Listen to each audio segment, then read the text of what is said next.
All right, so we just finished our second night on the trap line, and the farm we're trapping, it's about 200 acres. I trap it every year. Been trapping it for 6 or 7 years, and in 2 nights we still have caught 11 predators, mostly nest predators, but caught a nice big coyote this morning. Expect to probably catch a couple more coyotes before the week's over. And trapping for management purposes is one of those things. If you're going to do it, you really need to do it every year because those predators bounce back pretty quickly, and that's the importance of taking some of them out there before the nesting season. But we caught some really pretty stuff. I mean, got a couple of really nice raccoons. I mean, that one there is just really pretty, make a really nice fur. This coyote is prettier than it looks. He got in the mud a little bit, but I've got a lot of skinning to do today. And as we kind of wrap things up, I'm going to show you how to skin a coyote. Same as with a raccoon, I like to start my coyotes down here around the feet and get them, kind of get them prepared. Get these feet skin away.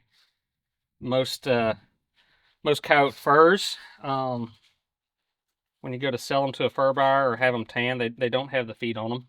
And basically all I'm doing is exposing that tendon so that I can put my gambrel in it. Once you've got your feet cut off there, go ahead and make this initial cut.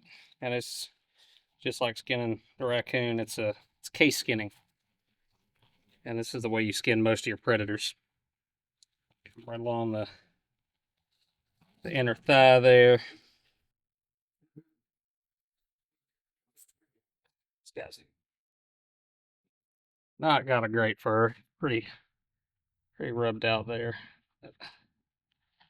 It's like he's probably been doing some breeding this time of year, this late in the season. They are starting to, this close to the spring, which is your best time of year to kind of do your management trapping, but they are starting to lose some of that prime winter fur. I like to hang them up. Just once you get them hung up there, it's a lot easier. It's cleaner.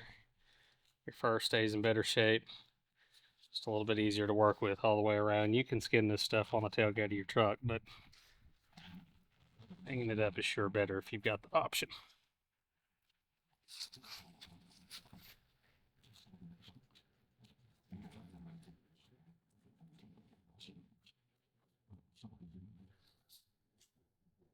Just like with a raccoon, when you get back in here, you're going to want to kind of cut up around that stuff and cut his junk out.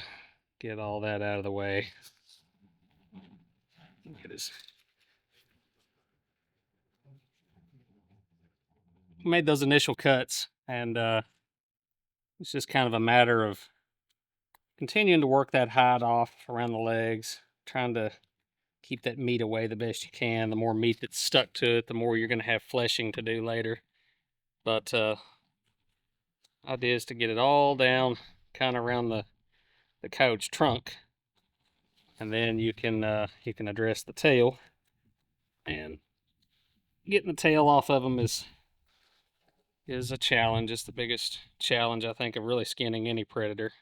It's not quite as tough as it is on a raccoon, but so this is kind of the point. I've gotten this coyote skin down here. You can see I cut everything out there, his testicles and everything, and I've got his tail now, and this tail is just soaked in mud. But you can see that tailbone right there, and you want to just start working your knife in under that and try to keep your cut in a straight line. And having a really sharp knife helps. And skinning that tailbone off as you go. And the straighter you can make that cut, the better looking your coat's going to be once he's all skinned out. And sometimes you can get a coat tail to kind of skin out all together, kind of in a tube. But a whole lot of the time, at least in my experience, that tailbone ends up breaking about halfway up inside that tail, and then it's pretty hard. So I'm still just skinning this back down and just kind of ever working my way in a circle around that coyote as I go. Just like I was kind of afraid of, ended up just the very end of that tailbone. I got it stuck in that tail and couldn't get it out. And so sometimes when you're skinning predators like that, if you get to a point where you're having trouble with it hanging to get the rest of that tailbone, You can always, I like to cut it and leave myself some slack. And it's better than tearing the tail. And then when you get it done, you get this kind of cleaned up. You can lay it flat on a table, and then you can kind of work that bone the rest of the way out of there. But in the interest of getting this hide off, I'm just gonna keep going here. Low down here around the elbows of this coat, things start getting pretty tight. You kind of start running into a roadblock a little bit. And one trick that you can use, I've already cut the front feet off this coat, is if it gets too tight, you can just come right under this shoulder blade. And that's not held on there by any bone or anything, same as a deer. But you can cut this shoulder off.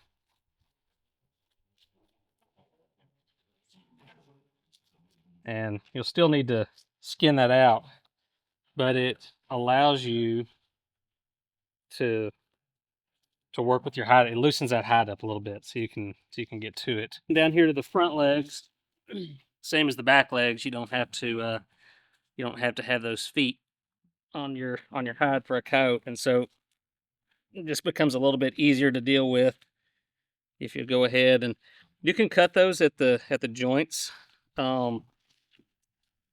but the the easier place to skin away is right there on that heavy leg bone, and uh, kind of need some cutters of some sort to get through that. So these bolt cutters could stand to be just a little bit bigger, but they will do the job. Kind of right to the point where I'm going to be able to start finishing this coyote up. See, it's bloody up here. I like to shoot my coyotes because I remake so many of the sets. I like to shoot them in the heart and lung area. My coon traps, I will shoot those in the head because I'm going to move those traps anyway. But your headshots bleed a lot more in the field than your heart and lung shots. Shoot the coyote in the heart and lungs. As soon as he hits the ground, I get him out of that trap because I want to get as much of that blood out away from that set as I can. And then it's actually a little bit cleaner while you're skinning them too. You'll obviously start to run into some blood as you get down where the bullet hit, but it's not as much as when they're shot in the head. So it's really just a matter putting pressure on that hide and just using your knife to separate it. Really cutting much, so much as just kind of pulling it away.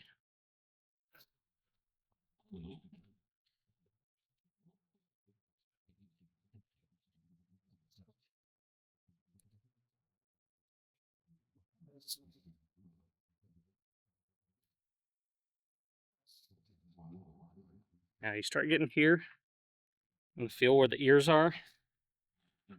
You want to cut through the base of those because you want your coat fur to have a good set of ears on it.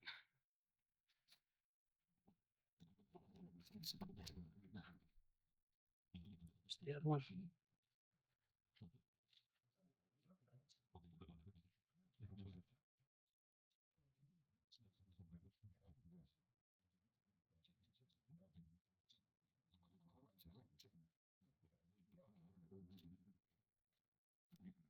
It starts coming off pretty quickly after you get the ears loose. Want to kind of take your time, just get around the face. Keep your knife blade pretty close to that bone. You gonna want to cut away like the tear ducts and things and the eyes. Make your pelt look the best. And I like to use those eye sockets actually as a finger hold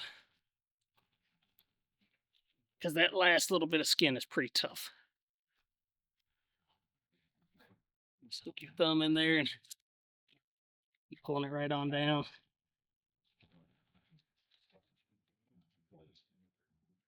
Cut it away from that side and away from this side until you get to the flesh of the nose, which is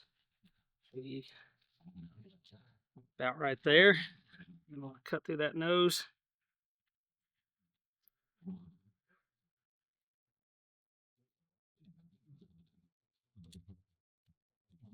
Part out of the way. And then this last little bit, skin's going to be caught under his top canines. And so you got to kind of take your time and get that worked away on either side. So you're not left with a missing piece on the bottom jaw. Just a little bit there, but it'll still look pretty good. Then, just get all that turned right side out. This fur definitely needs a wash. He was in a pretty muddy spot, but once he gets cleaned up, he'll be pretty nice looking. It's pretty thick one.